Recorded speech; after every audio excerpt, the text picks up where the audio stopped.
Noong panahon ng Soviet, ang terminong Iron Curtain ay tumutukoy sa simboliko at pisikal na hangganan na naghihiwalay sa silangan at kanlurang Europa. Ngunit noong 2025, nabalutan ng bagong kahulugan ang salitang ito. May ilang mahahalagang miyembro ng NATO na nagpaplanong magtayo ng bagong Iron Curtain. Isang kortina na puno ng mga landmine. Pinangungunahan ng Ukraine ang hakbang na ito sa pamamagitan ng 3,000 kilometro or 1,864 milyang Iron Curtain ng mga mina sa hangganan nito sa Russia. Pero hindi lang sila ang gumagawa nito. 5 bansa sa NATO ang nag-iisip ding magtayo ng sarili nilang Iron Curtain. Dahil dito, babalik ang mga anti-personnel mines sa Europa habang naghahanda ito para sa digmaan laban sa Russia, particular sa Ukraine. Noong Hulyo 15 iniulat ng Euromaidan Press na inaprubahan ng Ukraine ang pagsuspinde ng Ottawa Convention. Mas idedetalye pa namin ang convention na yan mamaya sa video. Sa madaling salita, ipinagbabawal nito ang paggamit ng anti-personnel landmines laban sa mga kalaban. Mahigit 3 taon nang nakikibaka ang Ukraine sa isang bansang hindi kumikilala sa convention na ito. Ngayon, balak nitong lumaban ng patas sa pamamagitan ng pansamantalang pag-alis sa convention para muli nitong magamit ang mga landmine. Bakit? May plano ang Ukraine. Nalagyan ng mga landmine ang 1,864 milyang hangganan nito sa Russia at Belarus. Mahirap para sa puwersa ni Vladimir Putin na makatawid ng ligtas papasok ng Ukraine. Ito na ang bagong Iron Curtain. Sa halip ng mga pader at iba pang depensa sa hangganan, plano ng Ukraine na gumamit ng mga pampasabog na landmine para mapigilan ang mga puwersa ng Russia. Ayon yan kay Roman Kostenko na nagsisilbing kalihim ng komite ng parlamento sa pambansang seguridad sa Ukraine. Sabi niya, wala nang ibang pagpipilian ang Ukraine. Dahil sa mahigit 3,000 kilometro hangganan sa pagitan ng Russia at Belarus, kinakailangang gumawa ng minahan na hindi bababa sa ilang dosenang kilometro ang lapad. Isang pangunang depensa.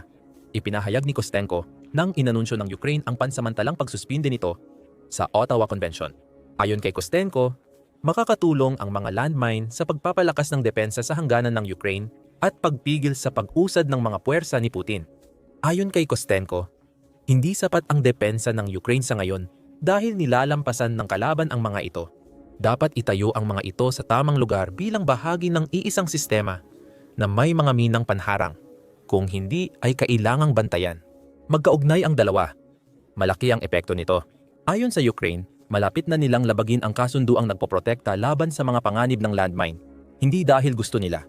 Nakikita nila itong kailangan dahil sa pananakop ni Putin at sa kagustuhan ng Rusya na gamitin ang sariling mga mina laban sa mga puwersa ng Ukraine.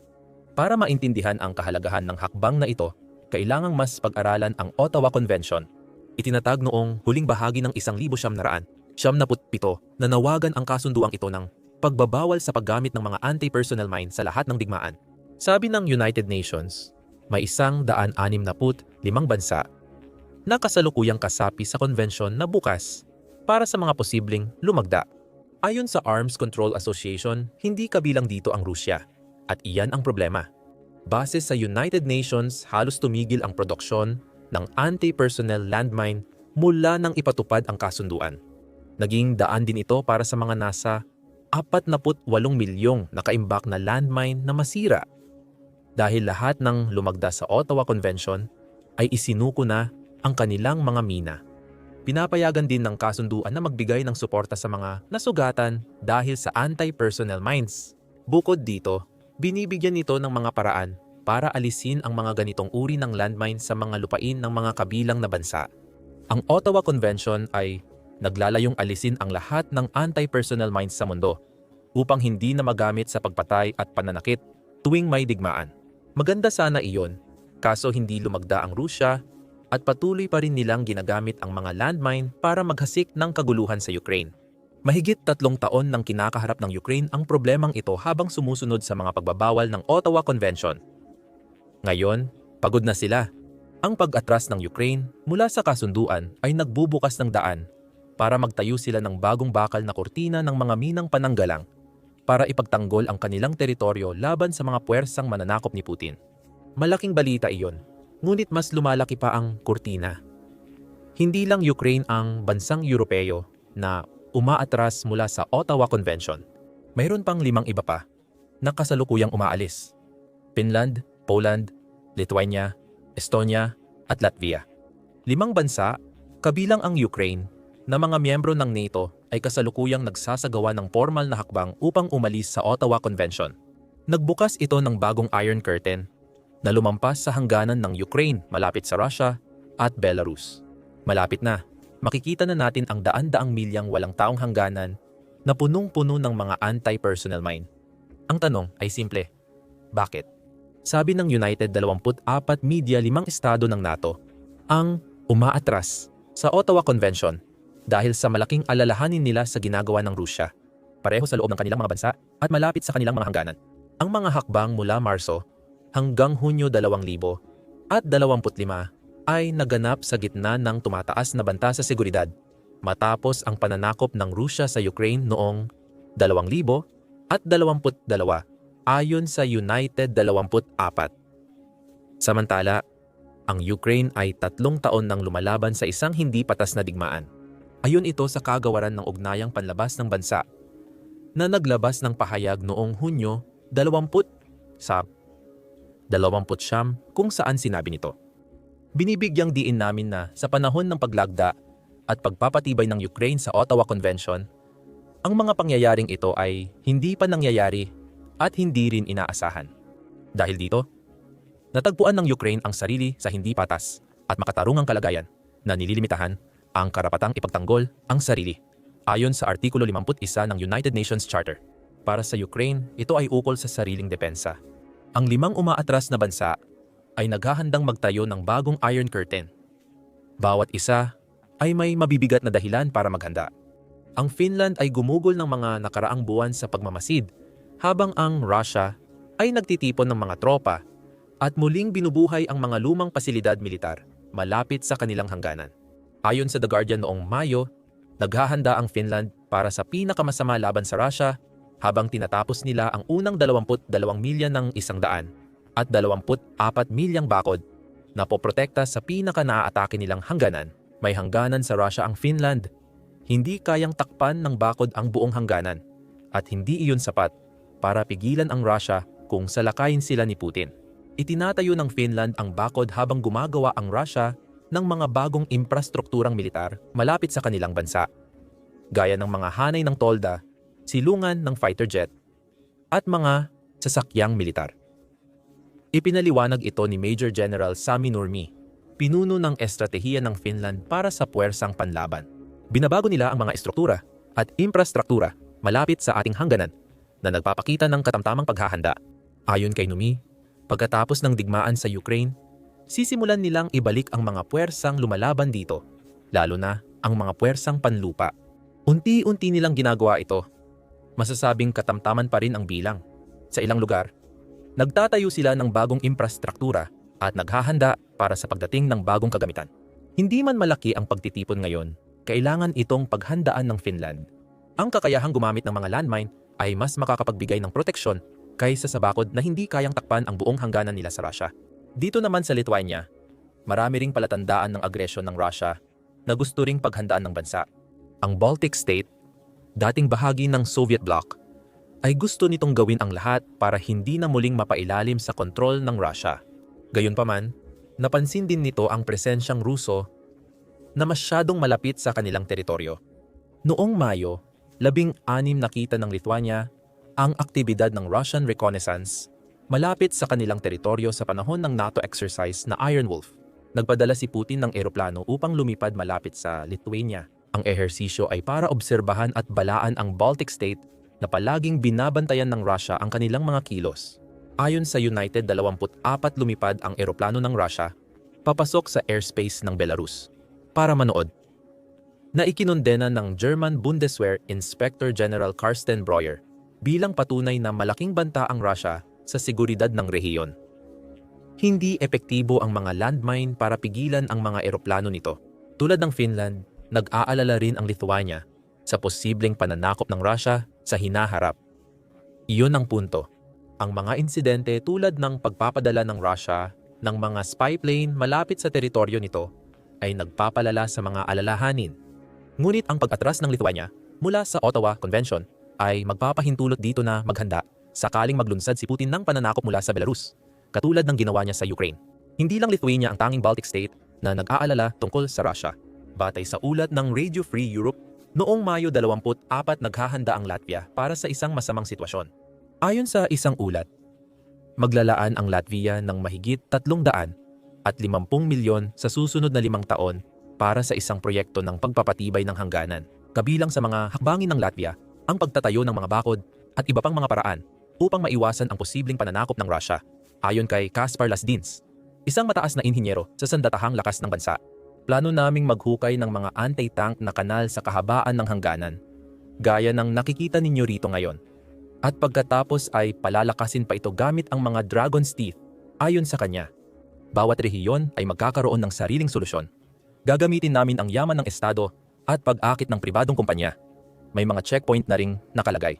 At may isang abalang highway na direktang papasok ng Latvia mula sa Moscow, na alam ng bansa na maaaring gamitin ni Putin bilang posibleng punto ng pananakop. Nakaranas na ang Latvia ng mga problema sa hybrid warfare tactics ng Russia noon. Nagpatayo ito ng bakod sa Terehova border crossing noong 2019 para pigilan ang dagsa ng mga iligal na migrante na ipinapadala ng Russia sa bansa. Ang mga anti-personnel landmine ay lalong magpapalakas sa pagtatanggol ng Latvia sa kanilang hangganan, na lalong nakakatakot. Sa Estonia naman, marami ring problema sa Russia. Noong Mayo, iniulat ng TVP World na nabunyag ng mga awtoridad ng Estonia ang isang sabwatan kung saan nakipagtulungan ang mga lokal na pro-Russia na politiko sa pangkat ng militar na intelihensya ni Putin para maglunsad ng plano. Magtatatag sila ng paramilitary na puwersa sa Estonia para pabagsakin ang pamahalaan.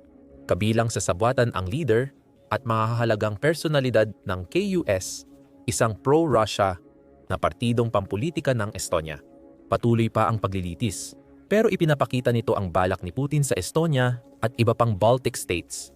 Ang pagbuo ng isang paramilitary na puwersa sa bansa ay maaaring mangailangan ng pagpasok ng mga ahenteng Ruso na nangangahulugang may mga Ruso na tatawid sa hangganan.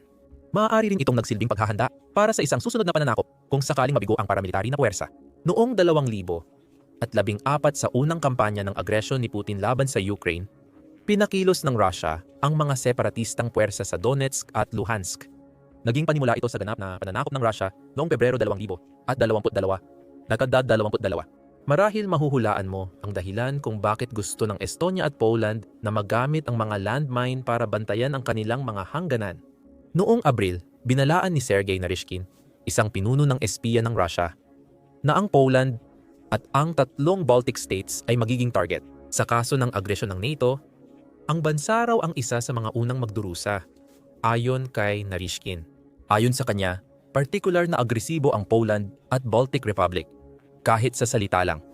At palagi raw nilang ipinapakita ang kanilang mga sandata. Dapat nilang maintindihan, kahit na hindi pa nila ito nauunawaan na, kapag ang North Atlantic Alliance ay nag-atake sa Union, tiyak na masisira ang buong blok ng NATO. Ngunit ang mga tagapagdala ng ganitong mga ideya sa politikal na lupon ng Polonya at mga bansang Baltiko ang unang magdurusa. Malinaw na banta iyan. Kailangan din harapin ng Polonya ang mga airstrike ng Rusya sa Ukraine na lumalapit sa kanilang hangganan. Noong Hulyo, nag-deploy ang Ukraine ng fighter jets matapos atakihin ng Rusya ang lungsod ng Lviv. Sa pag-atake ng Russia gamit ang 600 at 23 na sandatang panghimpapawid kabilang ang mga drone at 26 na Kh-130 ISA cruise missile, 13 Ukrainians ang namatay at 46 pa ang nasugatan sa 7 rehiyon ayon sa Newsweek. Para sa Poland, nagsilbing paalala ang pag-atake na ang Rusya ay isang palaging banta. Dagdag pa ang Kaliningrad exclave sa hangganan ng Poland, dating tirahan ng mahigit 12,000 sundalong Ruso. Isa pang banta sa hangganan. Tulad ng mga Baltic state at Finland, nahirapan din ang Poland sa pamamahala ng Soviet noon. Ang 5 bansa ay nangangamba sa banta ng Russia. Ang pag-atras nila sa Ottawa Convention ay nagpapakita ng pagnanais nilang maghanda gamit ang mga landmine para bantayan ang kanilang mga hangganan. Pareho ang dahilan ng Ukraine, kahit na aktibo itong nakikipaglaban sa Russia, samantalang ang 5 pa ay naghahanda pa lang sa banta. Gayunpaman, ang bagong Iron Curtain ay papalapit na sa pagiging realidad. Kaya napunta tayo sa isa pang tanong. Bakit landmine? Bahagi ng dahilan ay dahil sa nabanggit natin kanina. Lahat ng mga bansang ito ay gustong tapatan ang Russia ng kaparehong lakas. Ayon sa Foreign Ministry ng Ukraine, matagal na nilang nilalabanan ang hindi makatarungang digmaang inilunsad ng Russia dahil hindi nila magamit ang parehong mga sandata na ginagamit ng Russia. Ang mga anti-personnel landmine ang pangunahing halimbawa ng mga sandatang hindi ginagamit ng Ukraine. Walang ininda ang Russia sa malawakang paggamit ng mga landmine mula ng pagsalakay ni Putin. Kahit sinabi ng Russia noong Nobyembre 2020 na sinusuportahan nito ang mga layunin ng Ottawa Convention para sa mundong walang mga mina. Mula Pebrero 2022, tinambakan pa rin nito ng mga nakamamatay na sandata ang Ukraine. Ayon sa Kiev Independent at kinumpirma ng Human Rights Watch, gumagamit ang Russia ng 13 uri ng anti-personnel mines at kaparehong bilang ng mga anti-vehicle landmines sa Ukraine. Disyembre 2022, tinatayang 30% ng teritoryo ng Ukraine ay kontaminado na ng malawakang paggamit ng mga sandatang ito. Mas lumala ang sitwasyon sa loob ng isang taon mula ng salakayin ng Russia. Batay sa Center for European Policy Analysis or Center for European Policy Analysis, noong Nobyembre 2024 umabot na sa 40% ng teritoryo ng Ukraine ang may landmine. Naglalagay noon ang Ukraine at Russia ng mga landmine. Ngunit ang Ukraine ay gumamit lamang ng mga anti-vehicle landmine na pinapayagan ng Ottawa Convention. Ipinaliwanag ni Major General James Cowan, pinuno ng grupo sa paglilinis ng mga landmine na Halo Trust, ang lawak ng problema noon. Nakakabigla ang laki ng hamon na ito, sabi niya sa Sentrong Interaktibo ng Pagsasanay at Assessment. Kung ang Halo Trust lang ang naatasang maglinis ng 2 milyong mina sa Ukraine, aabutin ito ng humigit kumulang 127 taon kung tuloy-tuloy ang pondo. 2 milyong landmine sa Ukraine. Mas nakakabahalang bagay sa mga bansa na gustong magtayo ng bagong Iron Curtain na ang 2 milyon ay parang patak lang sa dagat. Bilang isa sa ilang malalaking bansa na hindi lumagda sa Ottawa Convention, malaya ang Rusya na mag-imbak ng maraming anti-personnel mine. Batay sa pagsusuri ng statista noong Nobyembre 2024, sinasabing pinakamarami ang mina ng Rusya na may tinatayang 265 milyong nakaimbak. Walang bansa ang malapit sa Pilipinas. Ipinakita sa digmaang Ukraine na handa ang Rusya na gamitin ang kanilang mga mina para saktan ang kalaban. Ang paggamit ng Iron Curtain ay naaangkop na tugon kung gagamitin ng Rusya ang napakaraming anti-personnel landmine. Sasabihin din ng Ukraine at ng 5 bansa na umalis sa Ottawa Convention na dapat din nilang magawa ito. Estratehikong pananaw. Ang pag-atras mula sa Ottawa Convention ay nagbibigay sa 6 na bansa ng akses sa sandata na kayang tumapat sa matinding paggamit ng Rusya ng mga mina. Ayon sa United 24 mahirap bantayan ng 5 bansa sa labas ng Ukraine ang napakalawak na lugar upang maprotektahan ang sarili laban sa pananakop ng Rusya. Ayon sa ulat, may 2,150 milya ng makakapal na kagubatan at kakaunting populasyon sa pagitan ng Finnish Lapland at Lublin Province ng Poland. Ang malaking bahagi ng lupaing iyon ay madaling sakupin ng Rusya. Ang pagtatayo ng Iron Curtain sa rehiyon ay pahihirapan ang Rusya at magdudulot ng mga kaparusahan kung susubukang sumakop ito. Mapapabagal din nito ang Rusya para makapaghanda ang NATO sa kanilang panloob na depensa. Parehong nagsisimula na ang Lithuania at Poland na lagyan ng mga mina ang kanilang mga hangganan bilang bahagi ng East Shield Project, ayon sa ulat ng Pravda. Noong Marso, sinabi ng Lithuanian Defense Ministry sa isang pahayag na sinusundan nila ang halimbawa ng Poland. Ang hilagang silangang hangganan ay maaaring palakasin sa pamamagitan ng mga fortification, kabilang ang mga anti-personnel at anti-tank mine. Dapat din nating isaalang-alang ang mababang halaga ng paggamit ng mga anti-personnel mine kumpara sa ibang mekanismo ng depensa sa hangganan. Ang mga kaalyado ng NATO na umatras mula sa Ottawa Convention ay maaari ring magtalo na ang mga anti-personnel mine ay nagbibigay ng matipid na panlaban kapag walang artilyerya, sundalo at iba pang mahahalagang yaman. Habang ang Poland ay nakabuo ng isang malakas na militar nitong mga nakaraang taon, ang mga Baltic states, kahit na magsama-sama pa sila, ay mahihirapan pa ring labanan kahit ang bahagyang pananakop ng Russia. Isang maliit na gastos kapalit ng malaking panlaban ay makikitang isang panalo sa kabuuan. Mayroon lamang isang bagay na maaaring humadlang sa paglikha ng isang bagong Iron Curtain. na puno ng mga minang binili. Ang dahilan kung bakit nagawa ng Rusya na gumamit ng napakaraming anti-personnel mines sa Ukraine ay dahil hindi ito lumagda sa Ottawa Convention. Iyan ang dahilan kung bakit pinaniniwala ang may stockpile ito na humigit kumulang 265 milyon. Hindi ipinagbawal ng Rusya sa sarili nito ang paggawa ng mga mina. Kaiba ang sitwasyon sa mga bansa na umalis na sa convention. Bukod dito, kailangang tanggapin ng mga bansang iyon na halos lahat ng kanilang mga kaalyado ay mga signatory, kaya't wala silang mga anti-personnel mine na mabibili o maipapamahagi sa kanila. Ayon sa isang artikulo ng Army Technology noong Hunyo, kakaunti lang sa mga bansang kaalyado ng NATO ang gumagawa ng sapat na bilang ng mga landmine kailangan upang makagawa ng isang Iron Curtain. Lalo na kung ang Iron Curtain na iyon ay higit pang dodoble ang laki kumpara sa gustong gawin ng Ukraine na isang kortina. Saklaw din nito ang Finland, Lithuania, Latvia, Estonia at Poland.